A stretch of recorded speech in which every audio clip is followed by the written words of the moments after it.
Mister ஜமீன்தார், வாங்க வாங்க. என்ன அதிர்ஷ்டம், என்ன அதிர்ஷ்டம். சௌக்கியமா இருக்கிறியா? பார்த்து ரொம்ப நாளாச்சு.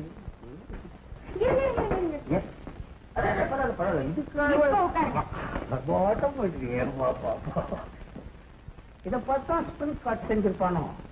ஏது இந்த ஏழை மேல இவ்வளவு தயவு? என்ன சொல்ல இப்படி பேசுற? வந்த உடனே ஏதோ அன்பா ஆதரவா பேசுவேன்னு வந்தேன். ஆதரவா? மகாராஜாவா இப்படி பேசுறது? மகாராஜா, நல்ல மகாராஜா. கேளு மச்சான், சின்ன வயசுல இருந்து ஜமீன்ல வளர்ந்திருந்தா அது உனக்கு நல்ல பொருத்தமா இருக்கும். மூங்கில் பிஞ்சா இருந்தாதான் வளைக்கலாம், முத்தின அப்புறம் வளைச்சா அது முறிஞ்சுதான் போகும். யாராவது வளைச்சாதான் முறியும். அதுவா வளைஞ்சிருச்சுன்னா அது சரி மச்சான். ஆனா அவங்க சூழ்ச்சி செய்து எந்த விதத்திலேயாவது உங்ககிட்ட இருந்து ஜமீனை பறிக்க முடியும். உன் தொழில உங்ககிட்ட இருந்து அவங்களால பறிக்க முடியுமா? உடம்புல தெம்பும் உழைப்புல ஆசையும் இருக்கிற வரை உன் தொழில் ஒண்ணு மோசம் செய்யவே செய்யாது. அதனால ஜமீனை விட்டுட்டு வந்துரு மச்சான், இங்க சந்தோஷமா இருக்கலாம். முடியவே முடியாது. நான் சாகுற வரைக்கும் அந்த ஜமீன் பதவி விடவே முடியாது. சரி, உன் இஷ்டம். எங்க போறேன்? என்ன வேணும்? என்ன வேணுமா? நான் கேட்கறது ஒன்னே ஒண்ணுதான். நான் ஜமீன்தார் ஆனதுனால என்ன கல்யாணம் பண்ணிக்க மாட்டேன்னு சொல்லிடுவியா? சும்மா இருக்க சொல்ல. தெரிஞ்சோ தெரியாமலோ உன் மேல ஆசை வச்சுட்டேன். நீ ஜமீன்தார் ஆனாலும் சரி, சலூன் ஆளானாலும் சரி, நீ மனுஷனா வாழணுங்கிறது தான் என்னுடைய ஆசை. ஆனா ஒண்ணு, நம்ம முன்ன மாதிரியே இருந்தா 2 பேருக்கு நல்லது. அப்பதான் நானும் சந்தோஷமா இருக்க முடியும். நீ சந்தோஷமா இருக்கணும்ன்றதுக்காகத்தான் என் உடம்புல உயிர் ஓடிக்கிட்டு இருக்கு. வா ஐயா. எங்க போற? எங்க போறேன்னா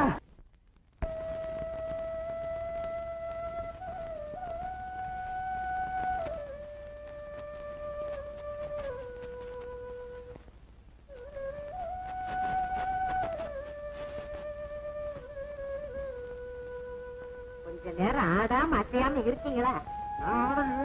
தொந்தி நல்லா போட்டிருக்கு.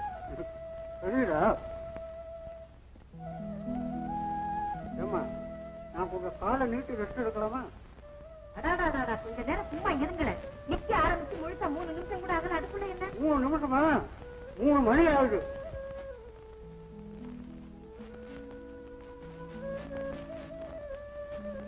வாங்க வாங்க. அப்பா அப்பா, யாரோ பெரிய மனுஷாலாம் வந்திருக்காங்க. வாங்க உட்காருங்க.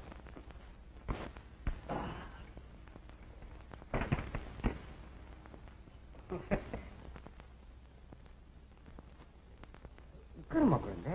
பரவாயில்ல, நான் நிக்கிறேன்.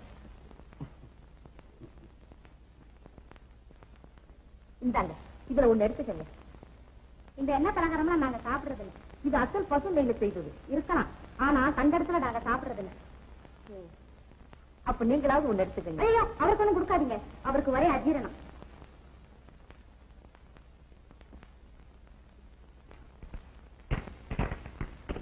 அஜீரணமா? ஒருவேளை அது குடல் புண்ணா இருந்தாலும் இருக்கலாம் இல்லையா? இருக்கலாம். பாத்தியா, உளறாதீங்க. நானா உளறேன்? நல்லதா உள்ள வந்தா ஸ்நேகிதர் விட்டு இப்படிதான் ரொம்ப நாளா தனக்கு அஜீரணம்னு நினைச்சிட்டு இருந்தார். பிறகு பார்த்தா அது குடல் புண்ணு. அப்புறம் என்ன ஆச்சு? ஆடு சொல்லிக்காமே அவுட் ஆயிட்டார். ஐயோ பாவம்.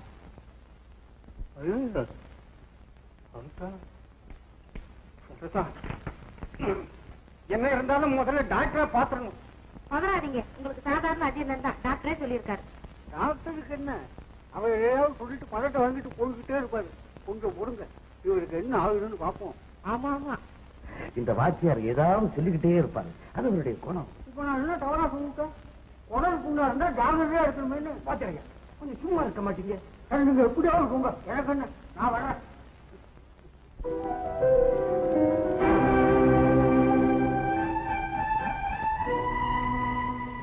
ராஜா, இவங்கெல்லாம் நம்ம சேகருக்கு ரொம்ப வேண்டியவங்க. இதுதான் மிஸ்டர் துரைராஜ், அவர் சம்சாரம். அவங்க இவதான் சேகருக்கு நிச்சயம் செய்து வச்சிருக்க பொண்ணு. சேகருக்கு நிச்சயம் செய்திருக்கிற பொண்ணு. ஆமா, எதிர் ஜாமனே 10 லட்சம் ரூபாய் கொடுத்துருக்காங்களே. ராதா, என்ன இருந்தாலும் அவங்க அவங்க அந்தஸ்துக்கு தகுந்தபடி பொண்ணு எடுக்க வேண்டாமா? அப்ப எதுக்கு அந்த வீட்டுக்கு வந்திருக்கீங்க? ஓ, அதுவா? நான் சொல்றேன் மிஸ்டர் வேதாச்சலம், நீங்களும் சேகரும் அந்யோன்யமான ஸ்நேகிதம்ங்கிறது நான் கேள்விப்பட்டேன். இருக்கட்டும், அந்த ஸ்நேகிதம் அப்படியே இருக்கட்டும். ஆனா நான் இந்த பயலை ஜமீனுக்கு கூட்டிட்டு போறதுக்காக ஒத்த கால் நிக்கிறேன். இந்த பயன் அசைஞ்சு கொடுக்க மாட்டேங்கிறான். ஆனா மறுபடியும் ஜமீனுக்கு வர்றதுக்கு உங்களுடைய பூர்ண ஒத்துழைப்பு எனக்கு தேவை. உங்க உயிர் போனாலும் நான் மறக்க மாட்டேன். ஞாபகம் வச்சுக்க. ஆமா, பாவம் மரணம் அவனுக்காக காத்துக்கிட்டு வாடி போயிருக்கான். மனசு எப்படியோ, அவன் அபிப்பிராயம் எப்படியோ. மனசாவது அபிப்பிராயமாவது அவனுக்கே ரொம்ப சஞ்சல புத்தி. போது நிறுத்துங்க. அவரை பத்தி பேச உங்களுக்கு என்ன அதிகாரம்? அவரா அவர் தொட்டு தாலி கட்டின புருஷனா என்ன? நம்ம சண்டை போடுறதுக்கு இங்க வந்திருக்கிறோம். அவர் உலகம் தெரியாத மனுஷனா? அவர் அந்தஸ்தன்னா நம்ம அந்தஸ்தன்னா? சேகர் இங்க வர்றானே, அது கேவலம் அவருக்கு தெரியாது. அப்படி தெரிஞ்சா ஊரு சிரிக்கும் அவருக்கு தெரியாது. அவர் தான் சாமானியப்பட்ட மனுஷனா, உலகத்தை கரைச்சு குடித்தாரே நடந்து போயிருக்கிறாரு. சேகர் என்னவோ சின்ன பிள்ளைத்தனமா வந்துட்டான்னு வெட்டுப்போம். நாளைக்கு ஜமீனுக்கு வந்தாச்சுன்னா அவங்க எட்டி பார்க்க முடியுமோ? அவனை சும்மா விட்டுருவோமா? அது அவருக்கு தெரியாது. தெரியும். மிஸ்டர் வேதாச்சலம், நீங்க என்னை பத்தி ஒண்ணும் தவறாக நினைக்க வேண்டாம். இது என்னுடைய சொந்த யூஸுக்காக நான் இந்த வீட்டை வாங்கினேன். பொதுஜன நன்மைக்காக ஃபேக்டரி கட்டணும்.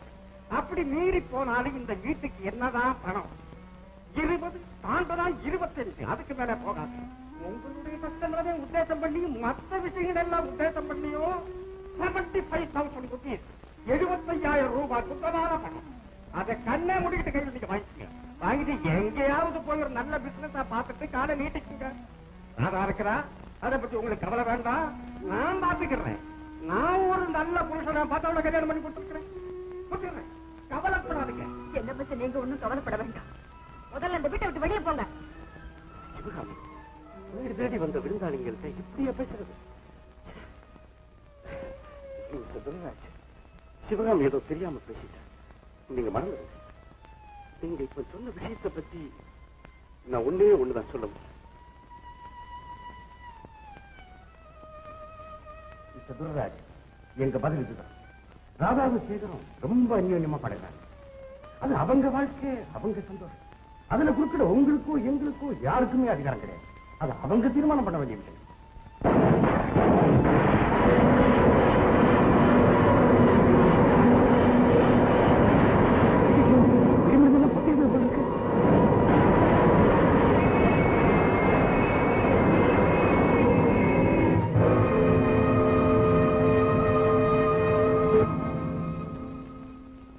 உங்களுக்கு இந்த அனுபவம் ஏற்பட்டதுக்கு நாங்க தான் காரணம். தயவு செஞ்சு மன்னிக்கணும். என்ன போனாத மண்ணாங்கட்டி மன்னிப்பு? என்னை அவமானப்படுத்தணும் நீ எத்தனை காலம் நினைச்சுக்கிட்டு இருந்தேன்? முதல்ல உன் வீட்டுக்குள்ள காலை வச்சத தப்பையா? இப்ப பொல்லாத மன்னிப்பு கேட்கிறேன். மன்னிப்பு ஐயா, உங்ககிட்ட நான் எப்ப வர சொன்னீங்க? எப்ப வந்திருக்கிறேன்? கோடீஸ்வர பிரபு துர்ராஜுக்கு இந்த கதியா? உங்களை நான் இந்த இடத்துலயே வரணும். தூக்கு பார்க்க சொல்றியா? செல்வாக்கு என்ன, உங்க மரியாதை என்ன? உங்க ஆமா, ஜாமீனுக்காக ஆளை கூட்டு வர சொன்ன வந்தியா? உங்க ஃப்ரெண்டு அந்தரங்க நண்பர் சேஷாஜில இருக்காரோ இல்லையோ, அவரை பார்த்தேன். என்ன சொன்ன? எப்போ பிளாக் மார்க்கெட்ல சிமெண்ட் வித்தப்ப போலீஸார் பிடிச்சாலாம். யாரு? என்னையா? அவரே.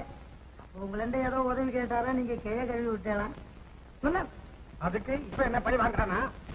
ஆமா, உள்ள சொல்ல சொன்ன. அவரையும் பார்த்தேன். போலீஸ் ஸ்டேஷனுக்குள்ள நுழைஞ்சு வெளியில வர்ற போது 4 பேர் பார்த்தா கேவலமா பேசுவாளேன்னு. இவரு பெரிய ஜாதி, போலீஸ் ஸ்டேஷனுக்கு வரமாட்டாருல்ல. ஆமா, பரோபகாரம். அதே வேதாஜன சாரா, நீங்களும் இங்கதான் இருக்காரா? 2 பேரும் ஒன்னா கேள்விப்பட்டிருக்கேன். அந்த ஹவுஸ் விஷயத்தை கையோட முடிச்சுட்டா காதோட காது வைக்க மாதிரி காரியம் முடிஞ்ச மாதிரி இருக்கும். நான் இப்பவே போய் லெட்டர் டைப் பண்ணி கொண்டு வரேன். எந்த விஷயம் எங்க வந்து சொல்ற நீ? எங்க சமய சந்தர்ப்பம் தெரியாத பழக்கம். கொடுக்கல் வாங்கலுக்கெல்லாம் சமய சந்தர்ப்பம் பார்த்துட்டு இருந்தா காரியம் நடக்குமா? போலீஸ்ல ஆக்கப்புல இருக்கும்போது கையெழுத்து போட்டா ஏதாவது இடைஞ்சல் வந்துருவேன்னு பாக்குறா? அதெல்லாம் சட்டப்படி பேசா செல்லும். நீங்க ஒன்றும் கவலைப்படாது. என்ன வேதாயம் சார் என்ன சொல்றேன்? சொல்றேன். பொல்லாத மனுஷன் ஐயா நீங்க. எது எப்படி இருந்தாலும் உங்க பிசினஸ் நடந்துடும் இல்லையா? அதான் பிசினஸுக்குலாம் டயத்தை பார்த்துட்டு இருந்தா நடக்குமோ? அதாவது அப்பப்ப சட்டப்பட்டு முடிச்சிட வேண்டாம். எப்படி ஆமா சொல்றியா? ஐயா, முதல்ல இந்த இடத்த விட்டு புறப்படு. வீடு பத்திக்கு தெரியுது, சுருட்டுக்கு நெருப்பு வைக்கிறாரு. வீடு வாங்குற நேரத்துல எரியறதுன்னு சொல்லி என்னத்துக்கு அவசரம் பிடிச்ச மாதிரி பேசுறேன்? கோமா இருக்கா உங்களுக்கு நான் வரட்டுமா? இல்லை சாப்பிட்டு எல்லாம் உன்னால வந்தது. நீ வந்து சேகர வாழ்க்கையில குறுக்கிட்டே, அதனால வந்து விலகுது. உங்களுக்கு டீல் பழக்கம் இருக்கலாம், எங்களுக்கு கிடையாது. உங்களை யாரும் எங்க வீட்டுக்கு வர சொன்னாங்க, நாங்க கூப்பிட்டோமா? வஞ்சனை பண்ணி சேகர உங்க வலையில போட்டுக்க பாத்தீங்களே, அதை தடுக்கத்தான் வந்தோம். இல்லாட்டி உங்க வீட்டுக்கு யார் வர காத்துக்கிட்டு இருக்காங்க? நீங்க ரொம்ப பெரிய இடம், உங்களை அவசியம் நாங்க தெரிஞ்சுக்கணும். இது பாருங்கம்மா, உங்களை போல நாங்க பெரியவங்கன்னு சொல்லிக்கல, நீங்க எங்களை தெரிஞ்சுக்கணும்னு ஆசையும் படல. உங்க சேகர தெரிஞ்சுக்கிட்டதுக்காக நாங்க வருத்தப்படுறோம்.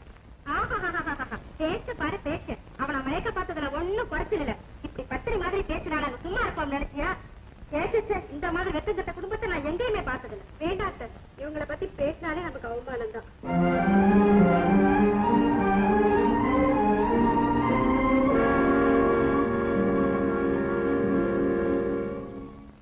வெடிமருந்து சட்டத்திற்கு விரோதமாக லைசன்ஸ் இல்லாமல் பட்டாசு தயார் செய்து சேமித்து வைத்திருந்ததாக உங்கள் மீது குற்றம் சாட்டப்பட்டிருக்கிறது.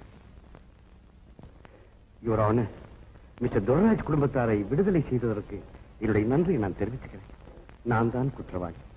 இனிமேல் லைசன்ஸ் இல்லாமல் பட்டாசுங்கிற வெடிகளை நான் தயாரிக்கவே மாட்டேன். நீங்களே குற்றத்தை ஒப்புக்கொண்ட பிறகு நான் இனி தீர்ப்புத்தான் சொல்ல வேண்டும்.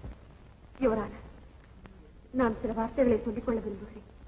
சொல்லுங்கள். இந்த குற்றத்தில் எங்கள் குடும்பம் முழுவதற்குமே பங்கு உண்டு. எங்களுடைய பொழுதுபோக்கிற்காகத்தான் அவர் அந்த வெடிகளை தயார் செய்தார். என்ன காரணமானாலும் குற்றம் அவரைத்தான் சேரும். யுவர் ஆனர், அவர் வயதானவர். கோச்சார் அளிக்கும் தண்டனை அவருக்கு பதிலாக நான் ஏற்றுக்கொள்கிறேன். அது எப்படி முடியும்? மிஸ்டர் வேதாச்சலம், உங்களுக்கு 100 ரூபாய் அபராதம் இருக்கிறேன். அதை கட்ட தவறினால் 1 மாதம் சிறைவாசம் அனுபவிக்க வேண்டும். யுவர் ஆனர், எங்களிடத்தில் பணம் இல்லை. ஏன் இல்லை? இருக்குதம்மா, பணம் இருக்கு.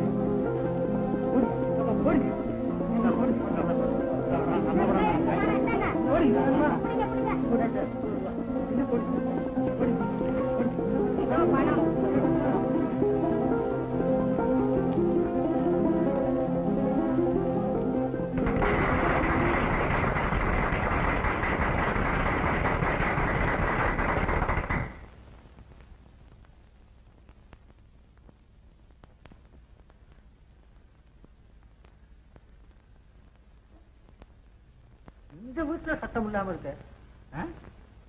ஆமா, எல்லாரும் எங்க போயிருக்காங்க? எல்லாரும் மேலே உண்டு. நீ வீடு விட்டே போகணும்னு പറയணும். தாத்தாவும் மத்தவரும் யாராவது சம்சாரிச்சு கொண்டிருக்கணும். அப்படியா? ஆமா, ராதா ஏன் வீட்டை விட்டு போறேங்குது? ഈ വീട്ടിലിരിക്കാൻ രാധാമ ഇഷ്ടപ്പെടുന്നില്ല. അവര് പോയാൽ ഞാനും പോകണം. പിന്നെ എനിക്കിവിടെ ജോലി ഒന്നും ഇല്ലല്ലോ. രാധാമ ഇല്ലെങ്കിൽ ഈ വീട് நல்லா இருக்கில்ல. ராதா, இங்கிருந்து போயிட்டா இந்த வீடு முன்ன மாதிரி இருக்கவே இருக்காதுமா. இல்ல தாத்தா, நான் இனிமே இங்க ஒரு நாள் கூட இருக்க முடியாது. இந்த முடிவுக்கு வரை இப்ப என்ன நடந்து போச்சுங்க? இன்னும் என்ன நடக்கணும்? எல்லாத்தையும் பார்த்துக்கிட்டு இருந்து நீங்களே இப்படி கேட்கறீங்களே. சேகர் இந்த குடும்பத்தோட தொடர்பு வச்சுக்கிறது அந்த துர்ராஜுக்கு பிடிக்கல, அவர் சம்சாரத்துக்கும் பிடிக்கல. அவங்க நம்மளை பத்தி எவ்வளவு கேவலமா மட்டமா பேசுனாங்க. இன்னுமா உங்களுக்கு புரியல? எல்லாரும் நம்ம கிட்ட அன்பா இருக்கணும்னு நாம எதிர்பார்க்கிறது பெரிய முட்டாள்தனமா. வாழ்க்கை அமைப்புல அவங்களுக்கு நமக்கு நிறைய வேறுபாடுகள் இருக்கு. அவங்க வழி வேற, நம்ம வழி வேற. அவங்களால நம்ம புரிஞ்சுக்கவே முடியாதும்மா. நான் இங்க இல்லாத போன சேகர் இங்க வந்திருக்கவும் மாட்டார். உங்களுக்கெல்லாம் இந்த மாதிரி அவமானமும் ஏற்பட்டிருக்காது. இத்தனைக்கும் காரணம் நான் தான். அழாத ராதா, சேகர் கிட்ட இனிமே இந்த வீட்டு பக்கம் வராதுன்னு சொல்லிட்டா போகுது. அது அவ்வளவு சுலபமான காரியம் இல்லம்மா. அவர் இங்க பக்கத்துல இருக்கிற வரைக்கும் என் வாழ்க்கையே குழப்பமா தான் இருக்கும். நிரந்தரமான பிரிவு ஒண்ணுதான் இனிமே எனக்கு நிம்மதி. அக்கா, நீ போனா நானும் கூட வருவேன். நானும் தான். நானும் வரணும். அப்புறம் நான் மட்டும் என்னவா? எல்லாரும் கவனிக்க ஒரு ஆள் வாழா? நான் ஒண்ணு சொல்லட்டுமா தாத்தா? நாம எல்லாமே இங்க இருந்து போயிடுவோம். எங்கேயாவது கண்காணாத இடத்துக்கு போய் எல்லாம் ஒன்னா இருப்போம். பிறந்ததில் இருந்து வாழ்ந்து வந்த இந்த வீட்டை விட்டு போறவ. இந்த வீட்டை விட்டுடுங்க தாத்தா. எங்கேயாவது வெளியூர்ல கொஞ்சம் நிலம் வாங்கி பயிர் செய்து பிழைக்கலாம். என்ன, இந்த வீட்டை விற்கிறதா? முடியாது, ஒரு காலம் முடியாது. தாத்தா, உங்க குடும்பத்தை விட இந்த வீடுதான் உங்களுக்கு முக்கியமா? என்ன ராதா இது? எல்லாம் தெரிஞ்சு நீயா எப்படி பேசுற? வீடு வேறு, குடும்பம் வேற, ரெண்டும் ஒண்ணு தானேம்மா. இந்த வீடு நம்ம குடும்பம் ஒண்ணுங்கிறது எனக்கு தெரியும். இந்த வீட்டோட மதிப்பு என்னங்கிறதும் எனக்கு தெரியும். இதெல்லாம் நான் தெரியாம பேசுறேன். ஆனா என் வாழ்க்கையில யாரை என் உயிருக்கு மேலா நினைச்சேனோ அவரையே விட்டு பிரியும் போது இந்த வீடு தான் பேசுறோம். உனக்கு இப்ப இருக்கிற துக்கத்துல எதையோ பேசுறேன். ஆனா நாளைக்கு இதெல்லாம் சரியாயிடும். கடவுளே பார்த்து உன்னையும் சேகரையும் சேர்த்து வச்சிருக்க. அத மனிதனால பிரிக்க முடியாது. இங்க பாருமா, கூடிய சீக்கிரத்துல உனக்கு சேகருக்கு கல்யாணம் நடந்தே தரும். நடக்காது, ஒரு காலமும் நடக்காது. எல்லாரும் என்னை ஏமாத்த பாக்குறீங்க. எனக்கு கல்யாணம் வேண்டாம், கல்யாணமே வேண்டாம்.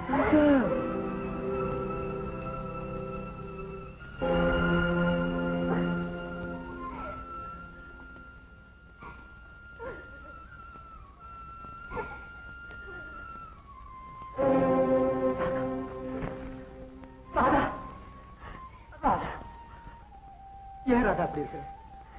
இன்னைக்கு நாள் முழுக்க உன்னை பார்க்கணும்னு நான் எவ்வளவோ முயற்சி செய்தேன், முடியல. இப்ப என்ன கண்டதும் ஓட பார்த்தேன். உனக்கு நான் என்ன தவறு செய்தேன்? சொல்லு ராதா, சொல்லு. என்ன மறந்துருங்க. ஏன் ராதா? பணம், பதவி, வாழ்க்கை தரும் எந்த வேறுபாடும் காதலுக்கு நேரா எதிர்த்து போராட முடியாதுன்னு எண்ணேன். ஆனா இப்ப ஒண்ணு தெரிஞ்சது. உங்க வாழ்க்கை, அந்தஸ்து எல்லாமே என் நிலைமைக்கு மாறுபட்டது. நம்ம 2 பேரும் இருந்த துருவங்கள் போல கல்யாணம் செய்துகிட்டு நிம்மதியா வாழ்க்கை நடத்த நமக்கு உரிமை இல்லை. என் மேல உனக்கு அன்பு இல்லை.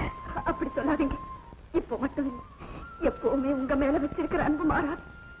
என் உடம்புல இருந்து உயிர் பிரிந்தா என் உள்ளத்திலிருந்து நீங்க பிரியவே முடியாது. உங்க சந்தோஷத்துக்காக என்னை விடாம நான் கடவுளை பிரார்த்தனை செய்துகிட்டே இருப்பேன். ஆனா நம்ம 2 பேரும் சேர்ந்து வாழ முடியாது சேகர். தெரியும் இருக்கு, ஆனா சேர்ந்து வாழ முடியாதுன்னு சொன்னா அதுல அர்த்தம் இருக்கு. இது பாரு, நாம 2 பேரும் ஒண்ணு. எந்த சக்தியும் நம்ம பிரிக்கவே முடியாது. நான் கூட அப்படித்தான் நினைச்ச ஒரு காலத்துல. உள்ளத்துலதான் நமக்கு உறவே தவிர வாழ்க்கையில கிடையாது. நமக்குள்ள வித்தியாசம் ரொம்ப இருக்கு. இப்ப நான் ஜமீன்தார் இல்ல ராதா. நீங்க வாயால சொல்லலாம், ஆனா உங்க பழக்கம், வாழ்க்கை அமைப்பு இதெல்லாம் மாறாது. உங்களை சேர்ந்தவங்க உங்களை திருப்பி அழைச்சுக்கிட்டு போக முயற்சி செய்வாங்க. அது உங்களால தடுக்க முடியாது. உங்க உன்னத வாழ்வுக்கு நான் குறுக்க நிற்கிறேன். நீங்களே என்ன வெறுக்கும்படியான சூழ்நிலை ஏற்படும். இந்த உலகமே எனக்கு நீதானா? உன்னோடு வாழ்வதை தவிர வேற எதுக்குமே நான் ஆசைப்பட்டேன். பேசி பேசி உங்க மனசை புண்படுத்த நான் விரும்புறேன். என்ன மறந்துடுங்க. தயவு செய்து என்ன மறந்துடுங்க.